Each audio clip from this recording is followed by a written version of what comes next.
You can't live with your own failure. So where did that bring you? Back to me, said Thanos, acted by and played by Josh Brolin, back in 2019 Avengers Endgame. So it appears that not only is Robert Downey Jr. returning as a version of Doctor Doom, a lot of people seem to think it's God, Emperor Doom, or Cosmic Doom, but it appears that King Thanos will actually be the overall villain for the whole multiversal saga. And this whole Robert Downey Jr. Doctor Doom reveal is a massive misdirection, which is interesting. So back in, I think it was 2023, we here, meaning Warstu, I made a video about King Thanos coming to Avengers 5 and 6. And as we know, at Disneyland in America, there is a ride which King Thanos is going to be the overall villain. And it's the King Thanos who actually is so OP that he defeated the Avengers. So this ride, you could just say it's a ride, but Disney's not investing millions into a ride at a theme park that isn't going to have a massive play in the cinematic universe. So there's a lot of speculation that King Thanos is actually the overall bad of the multiversal saga. Now it seems like they've kind of got rid of Kang the Conqueror, although Kevin Feige needs to grab his and actually just come out and say, yeah, we're not replacing him, because he dodged the question during a press junket for Deadpool and Wolverine. So, yo, but it's freaking good YouTube. Warstu here. If you are new around, make sure to subscribe to never miss any of the Marvel, Kaiju, Monsterverse, pop culture-based content that I try to deliver on a daily basis. Go subscribe to the channel, turn notifications on, and let me know, do you want Thanos back? It was the greatest time of Marvel. Hell, just bring all the OG Avengers back, which they're probably going to do anyway during Avengers Secret Wars. At least, maybe not Doomsday. I can't see everyone returning for Doomsday because it's got to make a narrative sense in terms of the plot point. There's got to be some actual storyline. They can't just bang, bring everyone back. Yeah, potentially bring everyone back for Secret Wars. So, you could subscribe to the channel, turn notifications on, and also check us out on Instagram at Warstu to see the beautiful face behind the beautiful voice. And also check us out on Twitter at WarstuG. Right, let's get into it. So, this past weekend at D23, Marvel reveals a new look at King Thanos, the Mad Titan variant who defeated the Avengers. Now, this is not the first time they've spoken about this since 2022. Been a lot of speculation about King Thanos actually coming to the Marvel Cinematic Universe, but they actually had a lot to show for people that were at this event. And there's even speculation that he is going to be the actual overall villain for Avengers Secret Wars. It would make a lot of sense, but saying that, it all depends which variation of Doom it is, because every variation of Doom is very different. So could Doom body King Thanos? Would the normal Doom come? But could God Emperor Doom be bodied by King Thanos? That's a complete different story. So to be honest, the ride sounds pretty damn cool, and if I ever go to America, I'll go on it. Get ready to enter the multiverse like never before by batting alongside the Avengers to defeat King Thanos. As revealed during a Boundless Future Disney Park Experience product panel at D23, Marvel Studios president Kevin Feige revealed a brand new attraction is coming soon to the Avengers campus at Disney California Adventure at Disneyland Resorts that will let recruits join the fight to stop the threat. Sounds pretty cool.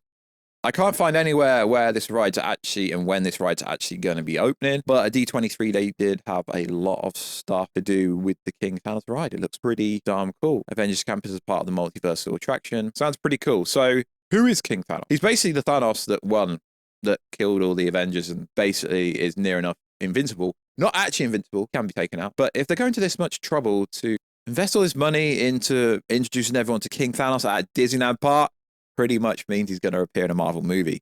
Robert Downey Jr. returns as Iron Man for a giant expansion to Disney Avengers Land. So he might be Doctor Doom now, but the actor isn't quitting his gig as Tony Stark either. So he's going to feature in a ride at the Disneyland Adventure Campus in California, which is pretty darn cool. So he's Iron Man and he's technically also Doctor Doom. So Avengers Infinity Defense was teased way back in 2022. It's also finally coming to fruition. Concept art for the ride finds an audience in an immersive mobile screen ride, watching the Avengers battle the multiversal variant Kang Thanos, who is wreaking havoc across realities. According to Disney, recruits will travel to iconic locations like Asgard, Wakanda, and New York City, alongside the likes of big and small heroes. Downey Jr. is in this one too. Interesting. Disney did not provide a timetable for the opening of the new ride, but promised constructions would begin early 2025, but work is well on the way of developing the right concept. In fact, Downey Jr. has tested out the Stark like plan pods in photos teased at D23. He looks thrilled, or maybe he's thinking of how many boats he can buy by playing both Doctor Doom in the movies and Tony Stark in the theme park. So this has even spurred some people on to seem to think we're getting an Iron Man 4 movie, which, I mean, realistically, if they're filming Doctor Doom movie, the Avengers Doomsday movie, they could secretly film Iron Man 4 if they wanted to.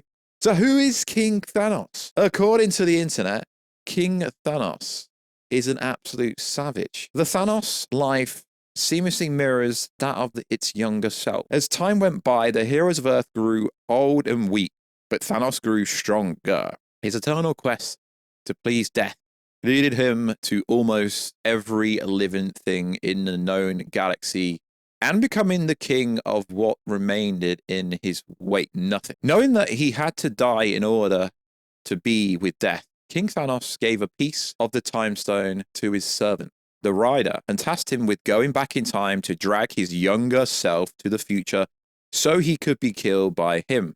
After dealing with the Fallen One, the one being who had eluded him, the time-displaced Thanos soon started to fight with his older self for thinking he was a pretender, but ceased his attacks once King Thanos confirmed his identity by speaking the name his mother was going to give him before going insane. Dio. When the Fallen One arrived, King Thanos' palace with the Annihilation Wave at his back, King Thanos fought alongside his younger self and the Rider against them and managed to victoriously claim the Fallen One's life, prompting death to return. Once the younger self realized the true reason for having been taken to the future was to kill King Thanos so he could be by death's side. And that's one thing that annoyed me about the whole Infinity Saga, Avengers Infinity War and Endgame. They didn't bring death in any role.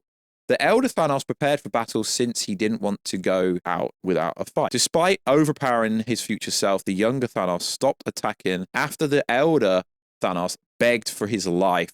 After becoming disgusted by his future self, begging young Thanos stepped back and snapped the time stone shard from his necklace in order to return to his time and set out to never become like his future self. Because of this, the elder Thanos and his entire timeline started to fade to nothingness. In the final moment, King Thanos confronted death to know what did his younger self do to get rid of him. After Thanos and all of the reality was gone, death simply replied that what he did was to win. So King Thanos is a variation of the Thanos that technically we've seen in Endgame, from obviously a different universe, from the timeline or universe Earth TRN666. The designated Earth, basically a temporal reality number assigned. So you have to return your quest across time to kill me, to kill death has failed. I admired your efforts. I do. But try as you might, you'll see now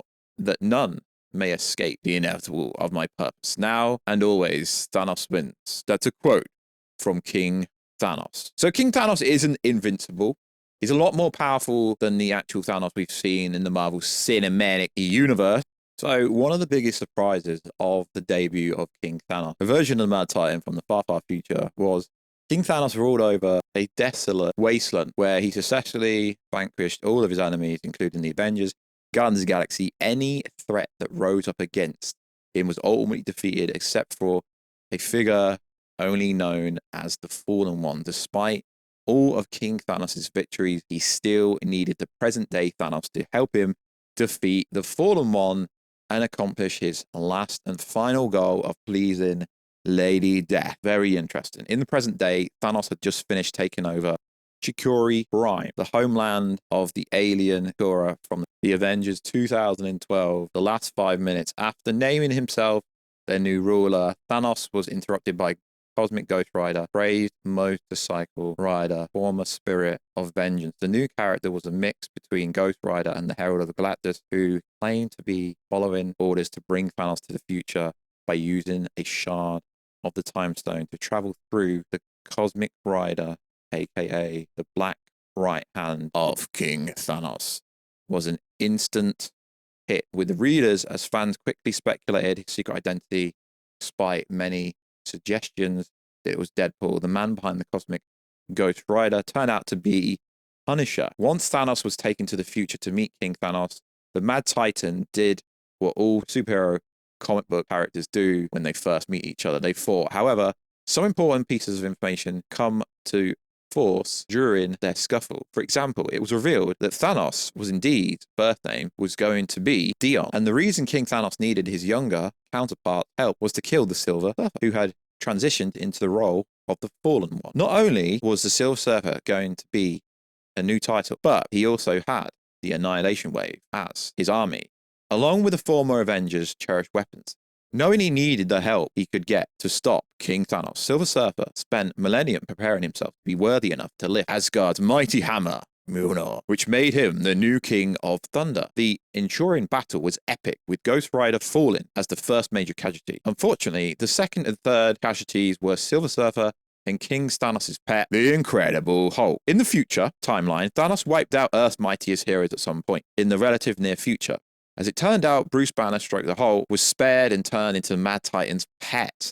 That would be sick in live action. That he kept chained below his compound, formed out of the bones of the fallen Celestial. One of the Cosmic Rider's tasks was to feed Hulk's King Thanos leftovers, which gave us a glimpse at the broken Banner's psyche. He begged to be killed, to be put out of his misery. Finally, he got his wish when King Thanos drove Surtur's sword of doom through Silver Surfer and Hulk's chest. With Silver Surfer dead, Lady Death finally arrived to watch the clash of the Mad Titan. Throughout the millennial, King Thanos had given Lady Death everything she could ever ask for, but the final thing he had to deliver to her was his own death.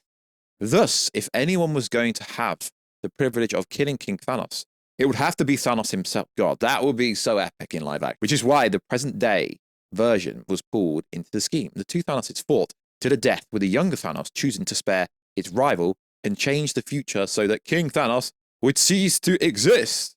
Thanos wins ended with what we presume to be the death of King Thanos. The final issue of Guardians of the Galaxy revealed King Thanos isn't dead after all, as the writer reunited with Shaw for a splash page showing King Thanos' new embodiment of death was the merely stands as a glimpse of the future for the moment. It may not be long before King Thanos returns to terrorize Marvel's greatest heroes. Okay, so yeah, we just went over a bunch of stuff about who King Thanos is, the kind of story arc. You know, I'm not a massive comic book stuff, but that is very interesting. And if they could pull this off in live action, it would be freaking insane. There is a reason why King Thanos is a villain at a theme park. It's not just for fun. Marvel's greatest villain ever in terms of live action. So bring him into real action in the big screen. They could do that. Thanos versus Thanos. Bring Doom into it. We've got the potential, if they use King Thanos or any part of King Thanos' storyline, that would be freaking insane. So like always, guys, I know this is a very different video, and I've basically just gone over a few different versions of the story arcs from King Thanos, but I think it's pretty cool. I think it's cool information to know. So like always, guys, check us out on Instagram at Warstu, check us on Twitter, Warstu. And there is a big rumor that King Thanos is actually going to be a pinnacle part, and be the real villain of the multiversal saga, and Doctor Doom is some massive misdirection.